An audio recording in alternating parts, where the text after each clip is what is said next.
Batata ba maman bandeko bana papa to fongoli page ya centenaire à partir à lelo. Nkamba centenaire et fongoli page ya centenaire.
Le 22 mars 2018.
Tata maman objectif et mission oyoyo était tout me kolakisa monene ya papa Diangenda, c'est-à-dire que les Kimbagis va célébrer l'année prochaine précisément le 22 mars 2018 les centenaires d'existence de papa Diangenda.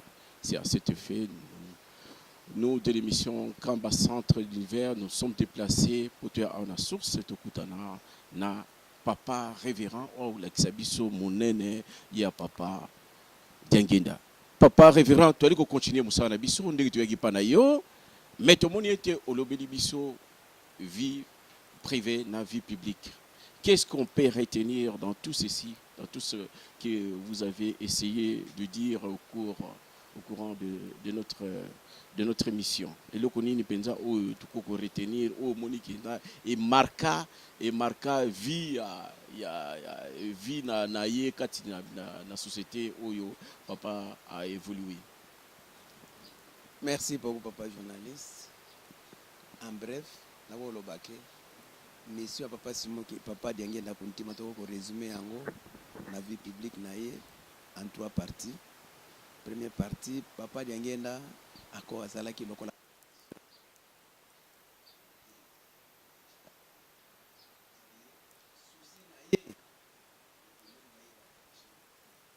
tu as posé question mutu mwindo auta wapi parce que mutu mwindo ayebisika ya uta te donc il fallait ayebisa mutu mwindo ayeba origine na ye et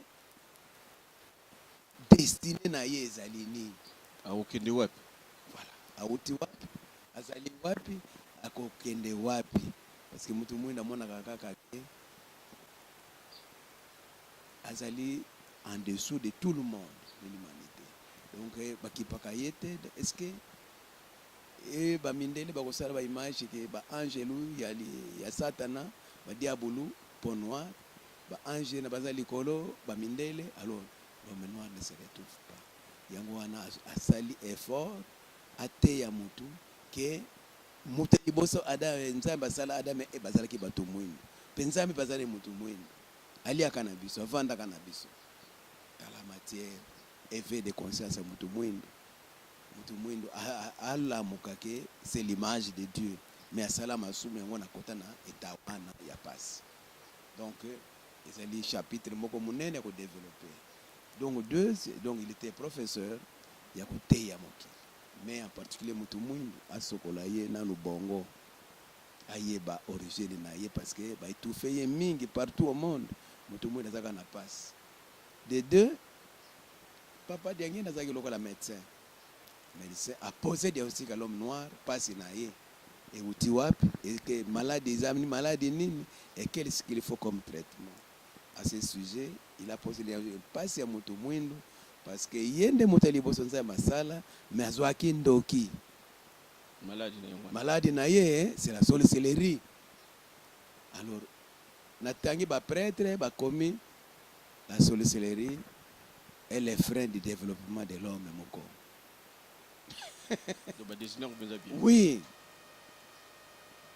Donc, mutu mwindu des freins na développement ezali sorcellerie oyo azwa na paradis yango pe babimise na paradis avivaka lisusu ankotaki na nzambe te mpona sorcellerie yango etia ye mosika na tata nzambe et la remède ako kopesa ya mutu mwindu eza nini asenga bolimbisi yango Afrique idéologie, conférence nationale, cathédrale comportée de Kouma, conférence nationale, quasi moyen, mais c'est la mission au fond, il y a côté, papa, pour la mission.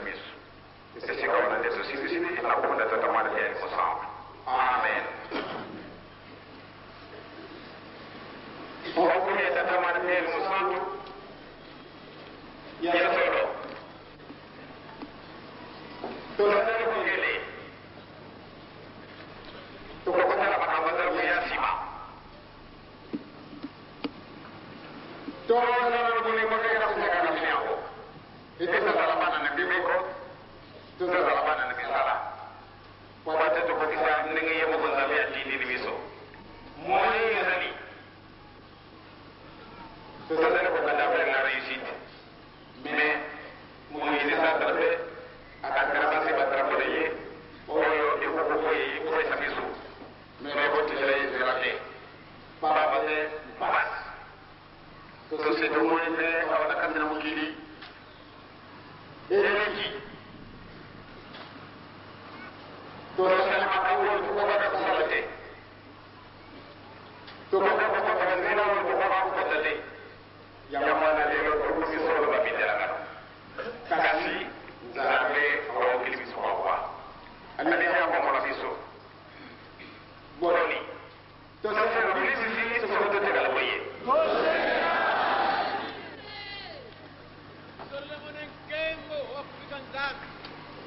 Il y a solo. Tu peux conseiller à Milimisi. Tu vas conseiller à Yopaka na yote. Attendez, elle va conseiller sa mission raison. Bien, c'est de conseiller à Milimisi.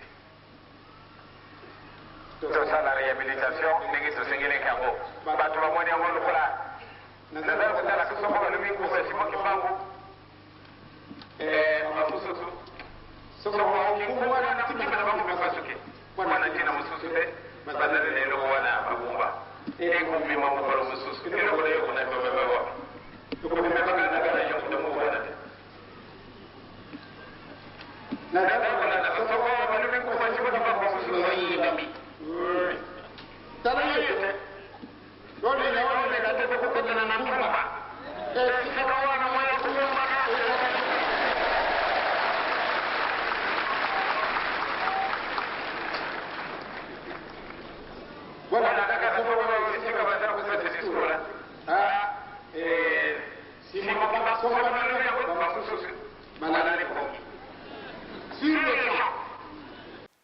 Tata Bamama, Bandeko, Banapapa, nous poursuivons notre émission. Vous avez écouté la régie, c'est-à-dire à travers nos frères qui sont à la régie, Papa Aris et Papa Charles.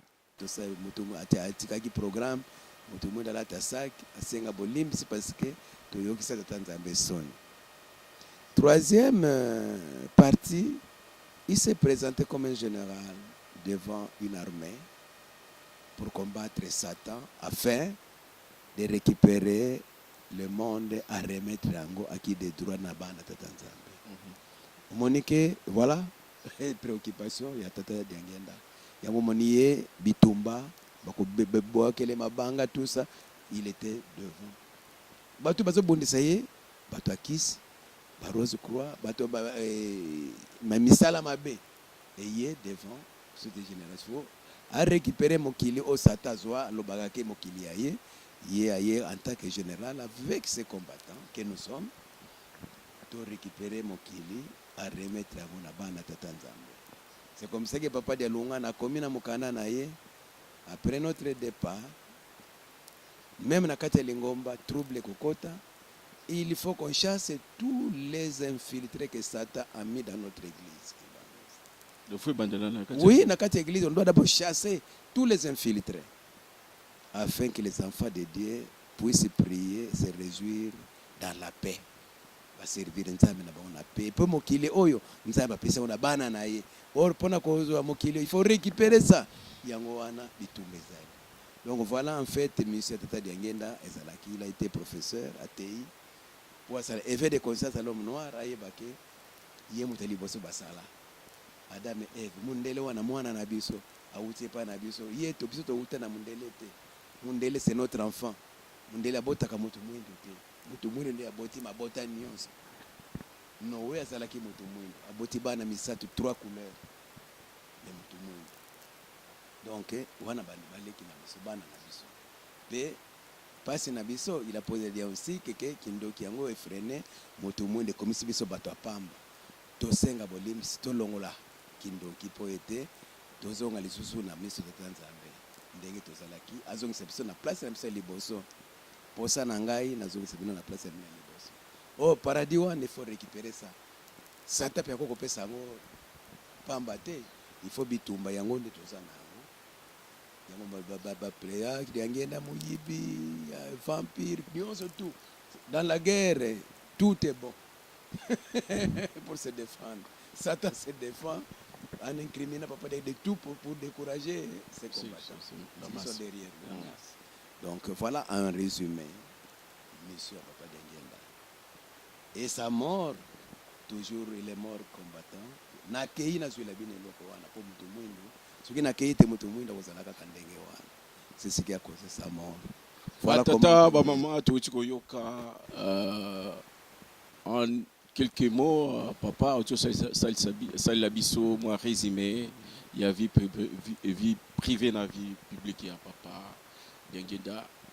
À l'Ubinabiso, qu'est-ce qu'il faut na Moussala Papa Diangenda, à Ote Osala Katinabiso, à la Kisibiso, que tous à la qui batouté, Bomotonabiso et Kendaki Wapi, papa, tu l'as biso, que Bomotonabiso, to bongisa yango parce que tout le monde qui était, on doit acquérir Mayeli ou Izanango Tinate, au papa Lubiote, Kindoki, la sorcellerie.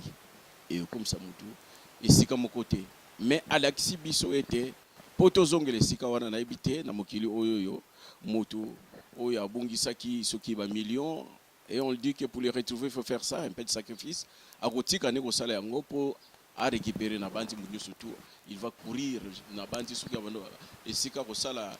2 km par heure, na bandi akomatisa akende mbangu pote a retrouver eloko ya bongisa yango wana papa ici biso ete pona ete tozonga na esika na biso papa Diangenda a lakisaki biso nyonso tosala tosengaki pardon po tozonga na esika na biso etape mosusu etikali na bandi tozana mission tozana kati ya télévision tango na biso le temps est imparti aux angi dernier moté pour na kopesa tozana quelques minutes pa ya bandeko ba ikolanda biso recherche sur l'homme noir donc recherche na nyonso souci na ya nyonso ezalaki na mutu mwindo po mutu mwindo abika.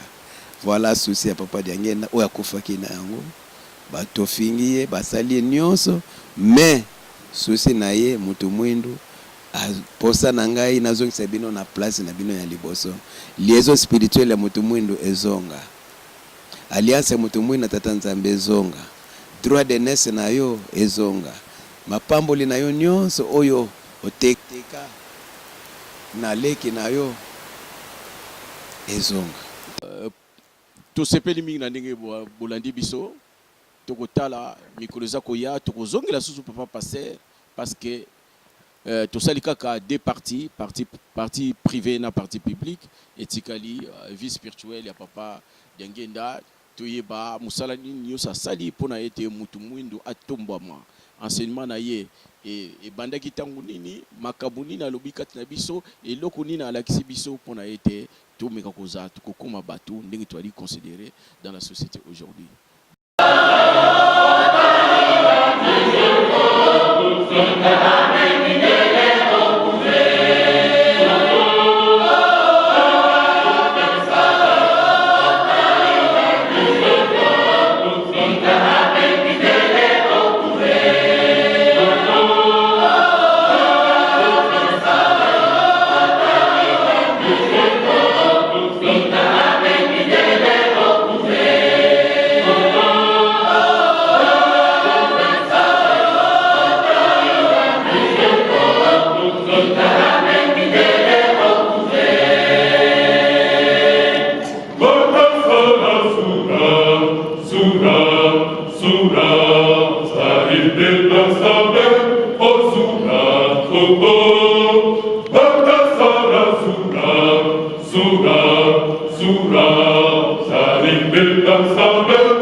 Batata ba mama bandeko ya mission Kamba Centre Univers tupesi bilongo te sikanyo subino bo frandi sikanyo subino bo kutani tuye awa tulakisi bino 4 maisons mais natina boyambi tozala ndeko na biso ndenge bino ba komona vous allez remarquer que notre père est vêtu d'une c'est pas si jupe ou une robe ça veut dire quelque chose.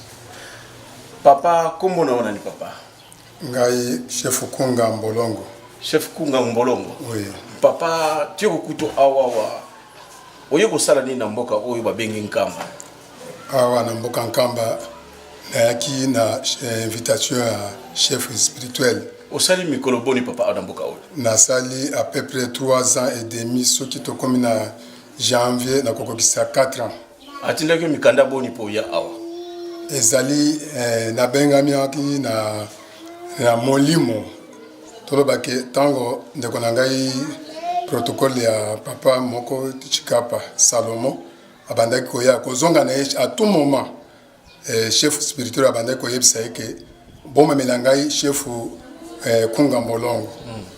Alors natina tango bazokende bazoyebisa ngai nazalaki na besoin ya koya te nazalaki na doute donc je nazo douter chaque à tout moment pour nani po namonaki ke nini mpenza ya malonga azobengaka mpona te nayebaki ke aza nzambe ya biso ya motu mwindo nayebaka mais nazodute ke kuna nakokende ndenge nini sa invitation na maboko boye nakende ndenge nini boye alors nde eloko ezalaki kofrenenga mpona yao donc sikoyo et finalement au bout de au lobby que mais hier azobenga ngai invitation comme tel les alités mais loko ni mtetinda ki ya awa bon na mita oyo tala kaka molimo ndenge esalaka alors conflit eye kokota asali tout et tout likambo eko koya na paroisse epai na biso wana likambo ntango ekwei alors nde fongoli nzela mpo na yao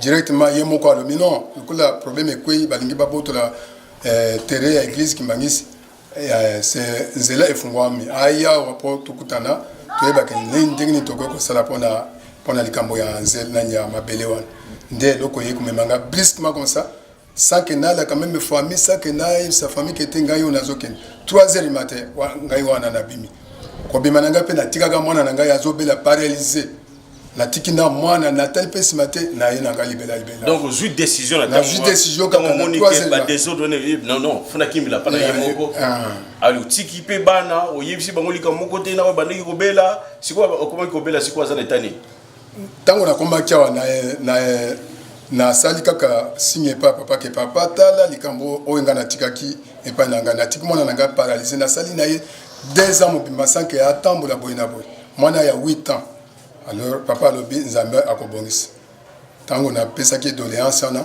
c'était le 2 juillet le 2 juin na 2014 2 ans depuis 2014 mais on milikuta na omeli kutu o 4e année soki 2018 na janvier na kosala 4 ans mobimba continuer na yo alors tango na pesi doléance yemoko alobi non papa nzambe akobongisa c'était précisément le 2 juin tokoma na le 11 juin tozokende aéroport nazokende kobeta na masolo ya mwana nanga na tala ndenge na tikaka mwana siko na omeli boye mwana na ngai soki nakende na ngai esika tel mbela bikaka déjà tala ndenge na omeli le même jour le 11 juin wana nakoma na stade téléphone na yambi téléphone wana stade wa na aéroport tozokende kosala aéroport po tobandaki kokende kosala aéroport ya Simon Kimbangu nakomi kuna na yoki ka téléphone ntango na yoki téléphone na yambi boye ale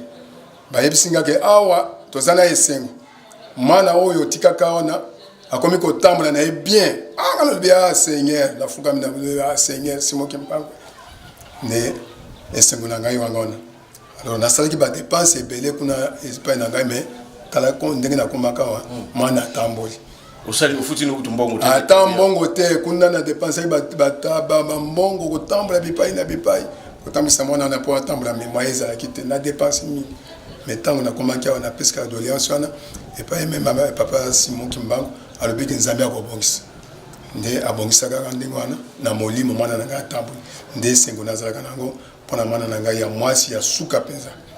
D'accord papa, sikoyo mission na yo na mboka ozani mission na ngai parce que yo toyebi koza chef coutumier kuna na mboka pe bazokozela yo mpona fokata makambo mbala mususu bandoki baye batu ya ba problème yo mto sengeli otala ngo makambo ndenge zalaka sikoyo lokozali awa sikoyo makambo kuna namza zotala et puis mission na yo na mboka ozani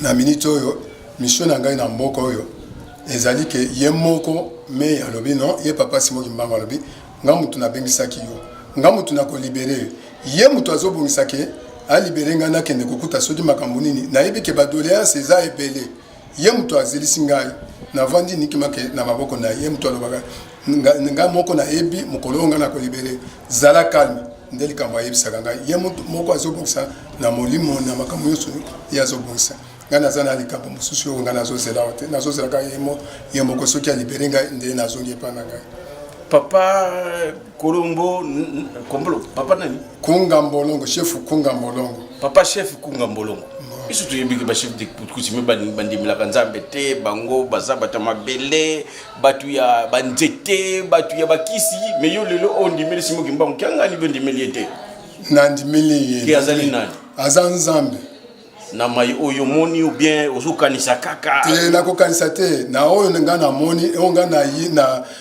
na yokoli namoni mpe makambo ebele tala nanu 4 ans mobimba o 3 ans et demi mingi kobanda kala mpo tozalaka na nzembo toyembaka epa na biso ke Kimbangu kya mwilu jimbula kaka watele tala nanu nzembo wana biso nanu tozana epa na biso Kimbangu kya mwilu c'est-à-dire Kimbangu na mwilu molonga nesi aza mwilu Kimbangu na mwilu jimbula kaka te na bokoko na biso tango tosalaka ba cérémonie na biso toyembaka nzembo wana soki toyebi ete mbele ndenge nini toyembaka nzembo wana Kimbangu kya mwilu c'est-à-dire jimbula kaka te lakisanga koko na ngai oyo okelaki tozalaka na nzembo wana ebandi mkoni nzembo wana eza ya lelo ya kala bakoko na bino batika ya kala bakoko batika à tout moment que chef akota na ba cérémonie bakotisa ye na bokonzi toyembaka nzembo wana likambo oyo olobi ya kindoki kozala chef eza te ke ozala ndoki eza volonté ya motu ke nazala na nga ndoki yango kindoki wana soki ozwi yango ezalaka na mibeko na yango tosa boye alors yo mutu yo de responsable ya makambo nyonso wana okomi kotosa eloko wana eza malamu te kozala ndoki eza volonté eza teke soki bapesi yo kinaniki bokonzi ozala ndoki eza volonté ya mutu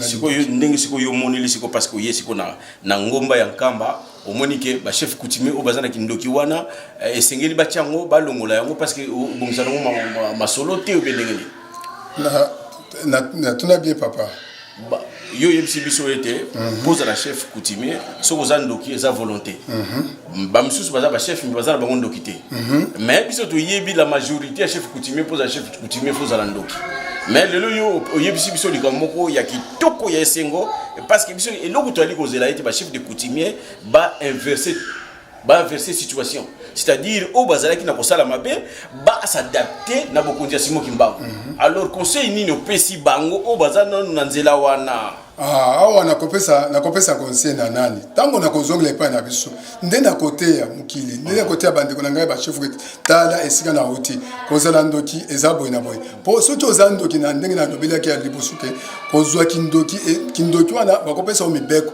ke tosa eloko oyo tosala no yango soki otosi te omoni okoyi na liwa alors c'est très mauvais vaut mieux que ozala na ekenge ke ozala na mulili mwinda na mulili ezalaka esika moko te koyana ngai awa basaki kobanga ngai koyana ngai balobelaki ngaki aza ndoki oboye na boye akokota mai ya nsima te akokota mosolo ngai nalobeki nakokota na banonga na yaki na bango ata kokota te boye na boye okokozala na elonga nalobi te naza ndoki te nazalaka ndoki te mais naza mokonzi kaka ndenge wana botana nani bisalele ngai oyo tozalaka nango na mboka eske nazalaka ndenge nini ce qui fait ba oyo balukaka ngai bayeba ke naza esika nini boye na boye nazalaka ndoki lelo nde bokoyeba ke naza ndoki te botala ngai nini nakobimisa mpona tika nani libanda mpona kota na mozole mpona kota na mai ya nsima meme kane na ngai oyo boza komona oyo nakotaka nango na mai ya nsima alobiki nakokota nango na mai ya nsima mpona yebi ke eza ya makila te Papa Mondongo Papa Mfumukunga en tout cas tomoni ke yo o s'adapter na situation Simon Kimbangu azali ko s'attendre pour mokili échanger parce que esengeli balanda ye yangwana yo peut-être mission yaki nango ozala awa watani surtout ozali awa 4 ans oyo zo mona ngande nzo na classe munene parce que classe oyo ozali kotanga awa yango nde ko lekisa pa baninga na yo parce que mokili faut changer ne saleli faut ezala sikoyo en conformité en phase en parallèle avec Simon Kimbangu to sepeli mingi na ndeko ya bibiso na bandi ozangi liloba suka te mpona kopesa pa ya bandeko mosusu précisement lokola oza moto ya jipe bato ya jipe mosusu bazali na bato ya nini oyo basembolo wana bachef coutumier bakoyoka yo na liloba no ya suka. Merci papa journaliste.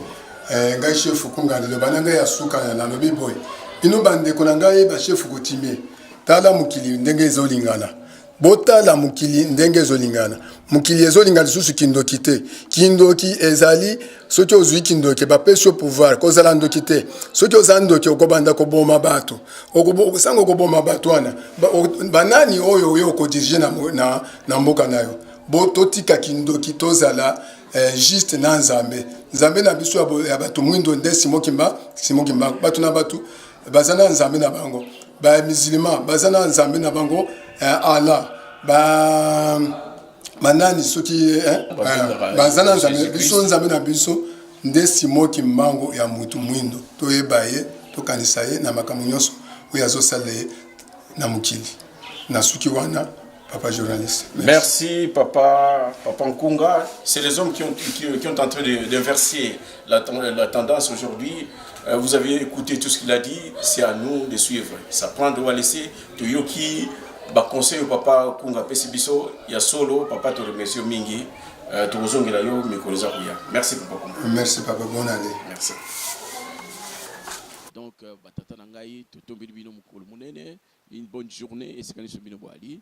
To pesi bino mbote mingi to lingi bino surtout to kokuta na kande mikoleza koya et ba mindele ya conseil œcuménique ba vandaki papa pe akokenda na bango na Brazzaville bato ba délégation basi bakotaki na kati sikombo komona papa na ba yaki na nkamba to mona kibiringi na nkamba bokomona monseigneur évêque oyo utaki na URSS bosala attention bokomona ye bidon na ya 10 litres ma ya nkamba